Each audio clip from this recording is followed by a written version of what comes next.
Well, that was an excerpt from the controversial and some would say scurrilous new British picture, The General Synod's Life of Christ. The film deals with the rise to fame and greatness of a humble carpenter's son named Jesus Christ.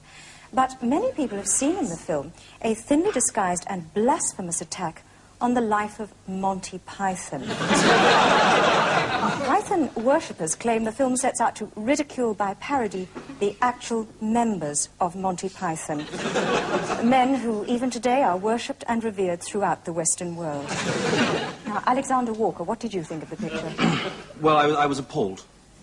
I mean, I actually find it deeply offensive that in a country that is still ostensibly a Python-worshipping country, that a 14-year-old child can actually get in to see this film. I mean, there is little enough proper Python around these days without parading this distorted garbage about. Bishop, you directed the film. Did you expect this kind of reaction? Well, I certainly didn't expect the Spanish Inquisition.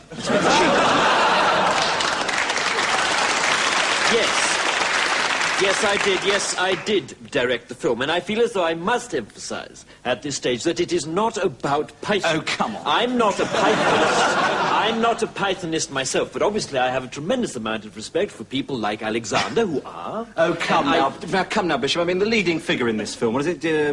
Jesus Christ. I mean, it's quite clearly a lampoon of the comic messiah himself, our Lord John Cleese. Well, come on, I mean, even the initials, JC, are exactly the same. I must explain. I must explain to you, the Christ figure is not Cleese. Oh, come on. No, he's just an ordinary man who happens to have been born in Weston-super-Mare at the same time as Mr. Cleese. Jonathan, you know as well as I do. He is mistaken for the comic messiah himself by vast crowds of people who follow him about, doing silly walks, shouting, no, not the comfy chair, and other slogans from the good book. No, I'm sorry, Jonathan, whatever you say, this film is a highly distasteful one.